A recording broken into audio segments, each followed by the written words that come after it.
Now, Tulsi has some unique chemistry. A little bit like sweet basil, it does have lots of different types of chemistry. In sweet basil, the dominant factor is for sure linalool.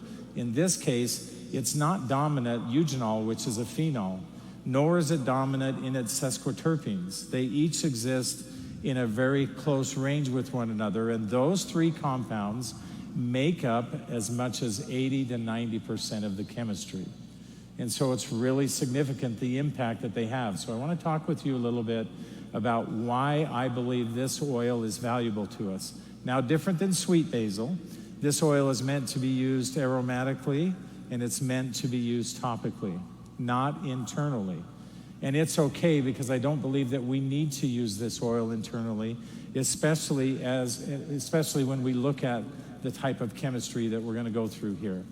Now, remember earlier, I said that in terms of our health, essential oils support the body in two significant ways, which you will learn more about in the future.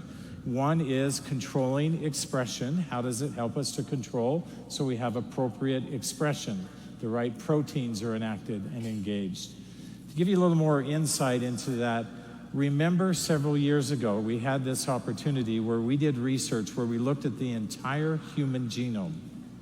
Just to put it in perspective for you for essential oils, more than 20,000 different genes. We looked at nearly 20 essential oils, and we looked at every single gene set that there was. And we looked for upregulation and downregulation specifically through the proteins that they would stimulate. And so it started to give us some indication of pathway, some indication and knowledge of how essential oils might be used more efficiently. And that's what you're going to see here. So when we look at eugenol, we have autonomic support, which is expression, and we have cell support, which is, of course, helping the cells to function more properly and fully. And so when we use eugenol, whether we're using it aromatically or topically, in this context of holy basil, we stimulate both the autonomic nervous system. Now, this is really about helping the body to react and respond appropriately to different stressful circumstances. When we look at beta-caryophyllene, now you're familiar with this. This is what we see with copaiba or copaiba, for those of you who are our Brazilian friends. This is the main constituent that we have talked about in depth. And here we have the same response. We stimulate autonomic support, relaxation, helping the body to manage stress more appropriately, and cell support.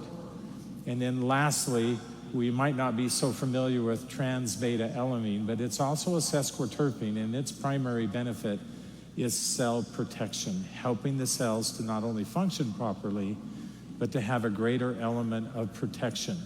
Now, the reason why essential oils can have those kinds of outcomes, and this, although specific to holy basil, the reason why we see those kinds of outcomes is because of the chemistry that we see within the essential oil. And remember, we've talked about this multiple times.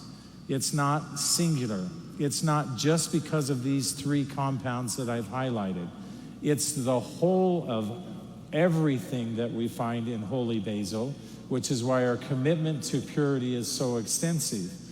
And what we've learned is that holy basil is adaptogenic. And in fact, many of the essential oils that we provide, this is only a few, is adaptogenic. So when we look at frankincense, we all know frankincense as being supportive of cell function. We use it for a variety of reasons, but that's largely how we talk about frankincense. When we look at lavender, we know that it's calming, it's soothing, it helps our body to react and manage stress more appropriately.